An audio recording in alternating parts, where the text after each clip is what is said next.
tyrannie. Tant que la peinture fut l'esclave du monument, le peintre n'eut à inventer ni les sujets, ni les costumes, ni les dimensions. L'usage des toiles transportables lui laisse au contraire de nos jours une liberté bien dangereuse. Et la recherche d'un sujet détourne ses méditations de leur objet propre, qui est l'expression du sentiment par la forme colorée, sans compter que l'occasion lui fournit presque toujours des modèles sans profondeur et surtout trop dociles. Là-dessus, tout artiste est la dupe de l'imagination errante qui l'occupe de projets brillants et inconsistants. L'étude d'un modèle imposé et la méditation sur une de ces scènes, qui sont comme les lieux communs de la peinture, sont bien plus profitables au peintre. Et encore mieux, s'il n'a pas à délibérer sur les dimensions et la place de l'œuvre, ni même sur la pose des personnages. J'ajoute que les costumes de cérémonie et les attributs qui exigent un travail presque ornemental ramènent utilement tout son libre jugement sur ce visage humain, où le génie exerce alors ses pénétrantes recherches. Et c'est le propre du tyran de ne céder ni sur la beauté ni sur la ressemblance, ce qui met l'artiste dans ses vrais chemins. Il y a du ridicule dans la prétention du tyran qui se fait peindre, ou de sa maîtresse, et qui veut que le modèle soit embelli. J'entends débarrasser de ces traits vulgaires et brutalement expressifs qui assurent la première ressemblance. Mais il n'y a point de ridicule dans l'œuvre qui lui donne satisfaction, parce que le peintre est alors condamné à retrouver la ressemblance par des moyens qui ne donnent aucune prise au discours. Ainsi, ce genre de flatterie conduit celui qui ne veut pas mentir à parler enfin le vrai langage du peintre, car c'est un travail d'enfant que de mettre la ruse, la cruauté, le mépris, l'avarice, comme un masque sur un visage. Mais ce n'est aussi qu'une vérité d'événement, non de nature. Le visage humain, dans son repos ou dans sa majesté épudiée, livre au regard les passions naissantes et en même temps ses premières raisons que le discours et le mouvement dissimulent si bien, car il y a quelque chose de forcé dans les paroxysmes. Et la politesse fait paraître une nature suffisante et qui s'accepte toute, et ce sentiment secret est plus vivant que les actions. Et si tel est l'objet du peintre, que le peintre seul exprime et fixe, on voit que c'est le tyran qui forme le peintre. Peut-être faut-il dire, comme Stendhal, adieu peinture, la liberté vaut mieux. Toujours est-il que la liberté gâte les visages par cette permission d'exprimer l'humeur qui dessine tantôt la vanité naïve, tantôt la fatigue, souvent la fureur et le désespoir sans profondeur, sans gage de durée, expression brutale, égarée souvent, vulgaire toujours. La vie intérieure est dévorée par les signes. Le peintre, alors, est retenu par les grimaces et la caricature née, mais aussi les ressources de la peinture y sont tout à fait inutiles. Le tyran a encore cela de bon qu'il impose la politesse et par là ce genre de beauté que saisit le peintre. Le cérémonial et les pratiques religieuses vont à peu près à la même fin. Ce n'est donc pas par hasard que les peintres ont représenté de préférence la méditation, l'extase et la prière. Ce n'est pas qu'il n'y ait une expression vulgaire de ces sentiments-là, comme il est aisé de constater souvent, mais le visage humain est alors délivré des signes violents, et la plus profonde raison de vivre, qui est la foi sans objet, s'y exprime seule. Toutefois, il ne faut point compter que le peintre cherchera cette beauté qui est la plus rare, s'il n'est forcée. Et il ne suffit point de cette pâte colorée si rebelle au dessin sitôt terni par le mélange si peu maniable enfin pour le mettre en garde contre la facilité du mouvement. On ne pourrait pas citer un seul exemple de peinture en mouvement comme de course, de bataille ou même de lutte qui soit comparable au beau portrait. J'entends qui donne autant à penser sans commentaire extérieur, même si l'on considère la célèbre scène qui n'enferme pourtant que le mouvement expressif, on trouvera encore ces signes de circonstance, réduisent les visages humains au rang des caractères abstraits. Réduisant. Ce ne sont mieux que de bons acteurs et encore immobiles pour toujours. Il faut avouer que de telles scènes, composées d'après la variété et en quelque sorte la compensation des attitudes, donnent bien une certaine liée de mouvement par la première confusion des images, comme si un mouvement commencé par l'un était achevé par l'autre. Et c'est ce que l'on remarque aussi dans l'imitation peinte des combats ou des danses. Mais ce genre de tableau supporte mal l'attention prolongée, ils se laissent diviser, bientôt toute leur richesse s'exprime en paroles, et ce passage de la peinture à l'éloquence n'est pas le signe que l'art du peintre soit ici dans son vrai chemin, car la force du beau, dans la poésie aussi, et jusque dans la prose, et que toute traduction dans une autre langue, dans un autre langage en est impossible, et que l'on ne pense même pas à l'essayer. Le dessin, sans doute par la vertu du trait, convient mieux pour représenter l'action, peut-être parce que volontairement vide et nu, il efface la pensée et le sentiment, comme fait l'action même, car dans le drame, la pensée suit péniblement et comme une faible lueur l'action irréparable. Et c'est pourquoi le temps est le roi du drame qui achève les résolutions avant qu'elles soient prises. Comme il est clair que la peinture ne peut représenter cette succession sans retour, si ce n'est par le souvenir ou le pressentiment ramassé sur un visage d'homme. On voit que la peinture, même dramatique, tend toujours à l'immobile. Il reste que le peintre s'en tienne à son langage propre, comme Michel-Ange à la Sixtine l'a su faire, car il y a plus de sentiments que de mouvements dans cet homme à peine créé et déjà seul. Mais ce lourd destin est écrit mieux encore dans les figures immobiles, et seulement le Bacchus assis en dit plus long sur le plaisir que toute la Bible. La peinture du mouvement s'en tiendrait donc à des actions qui ne sont qu'actions, comme de lutter ou de courir, mais elle n'est alors qu'un dessin colorié, et la couleur alors promet trop. Il est à prévoir que les mouvements réglés du cérémonial, qui dans le fait ramènent plutôt la pensée au sentiment contenu, porteront mieux aussi la couleur. Et même on peut remarquer que les scènes peintes tendent toujours au cérémonial, qui, spécialement destiné à effacer le drame, permet aussi à chacun d'exister pour soi, pendant que l'attention s'applique au mouvement seul. Mais ce n'est aussi qu'un moyen de peindre plusieurs portraits en un seul tableau. Ce tableau, ce rapport de société, si favorable à la composition des sentiments, est ainsi la beauté du visage et aussi le premier ornement de n'importe quel portrait, même seul dans son cadre. Aussi y a-t-il du cérémonial en tout portrait, et plusieurs portraits, surtout du même temps, forment aussitôt société et cérémonie. En quoi rien n'est artifice même, mais plutôt le peintre va droit à son œuvre et présente ce visage humain avec fraise et perruque, montrant ici non son impuissance mais sa puissance. C'est à quoi il est conduit, comme est le sculpteur et l'architecte et le musicien et le poète, par les nécessités du métier, même les plus humbles pourvu qu'ils les acceptent. Et c'est par là que l'œuvre d'art participe à la nécessité et à l'existence. Du portrait. Un portrait exécuté par les seuls procédés du dessin peut être reconnu et même à un sens vivre comme vit un homme qui court, lutte ou mange la soupe, ou bien un homme qui rit, menace ou chante. Mais le dessin, par sa nature, ne saisit bien qu'un moment d'un geste, un signe de l'homme. Le vrai portrait vise plus loin. Il veut exprimer une suite d'actions, de sentiments et de projets, mais ramassés dans un moment du souvenir, sans tragédie ni comédie, sans jugement sur soi.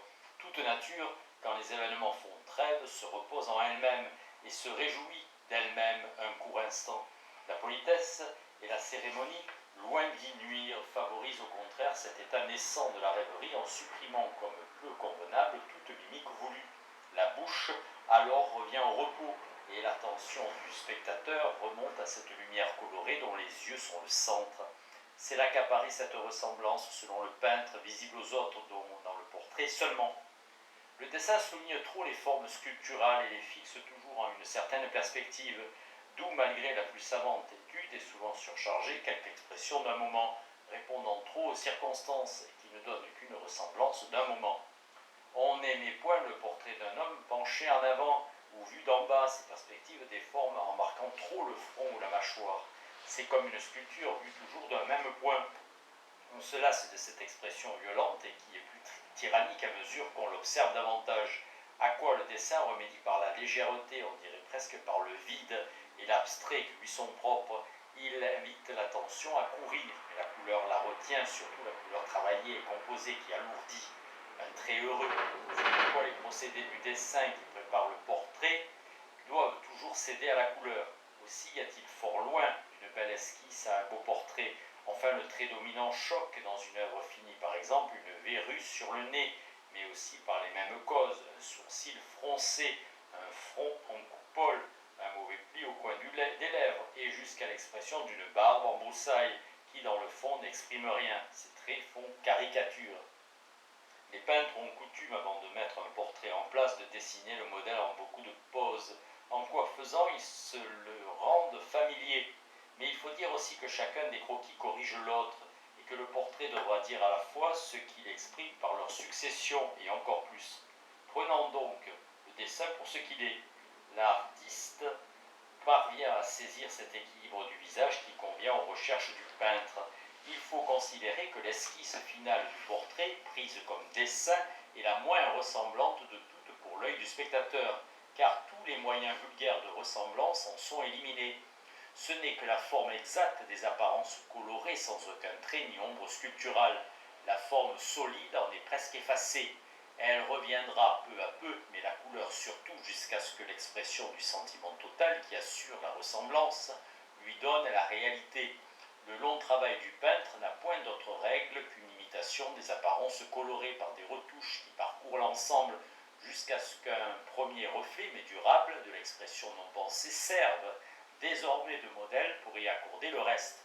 Cette lumière croît et décroît par les hasards du pinceau, et tout le secret de cet art est dans une attention constante à saisir sur le modèle l'expression picturale si fugitive, et à la reconnaître dans l'œuvre, par quoi il arrive que tous les tâtonnements sont utiles, et que les honnêtes recherches du dessous soutiennent la couleur, et assurent la victoire.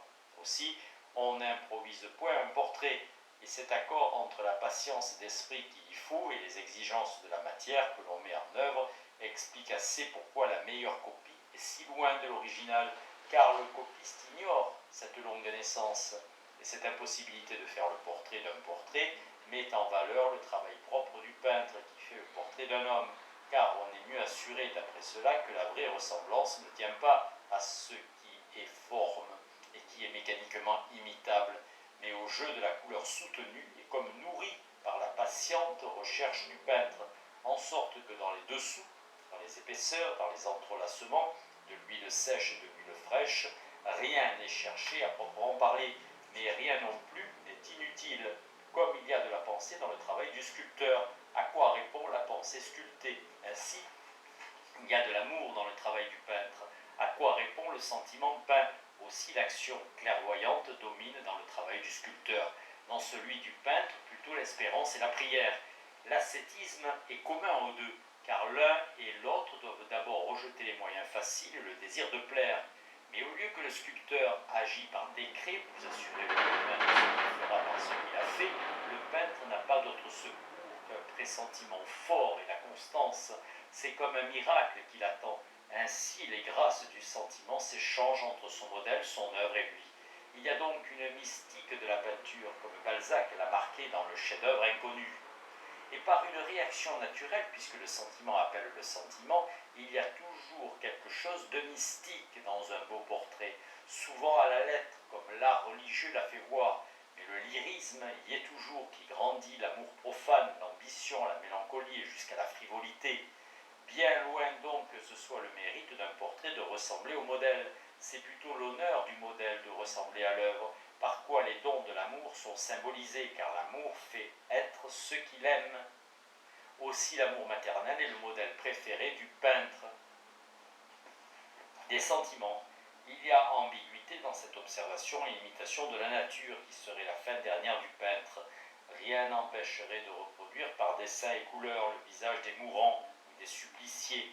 L'extrême douleur, l'extrême horreur seraient les meilleurs modèles pour le peintre. S'il se proposait d'émouvoir par le réel effrayant ou rare, on pourrait peindre les fous aussi. Goya a dessiné de ses grimaces d'enfer, et la plus puissante de ses œuvres, ce genre-là, est sans doute celle d'une femme menée au supplice sur un âne, avec cette inscription « sans espérance ». Et la peinture, comme il a été dit, a mieux à chercher. Il est donc à propos d'expliquer sommairement comment les sentiments fleurissent et à quelles conditions la nature humaine se montre le mieux sur le visage. Non point certes dans les catastrophes où la nature mécanique règne seule, non plus dans la maladie, la décrépitude ou le désespoir où le mécanisme l'emporte encore, mais plutôt dans l'équilibre de société où la plante humaine se développe selon sa nature propre. Non point en nœuds et blessures comme le chêne au vent, non plus en pensée comme le solitaire nu, mais plutôt entre deux, par ces sentiments nés de l'ordinaire, du commerce humain, et que j'ai dû appeler politique en reprenant tous les sens de ce mot si riche. Le propre du civilisé à chaque époque est d'accepter absolument un certain ordre de puissance et de devoirs qui font naître en chacun des opinions, des jugements, des espérances, et de secrète qui fait pourtant harmonie avec d'autres.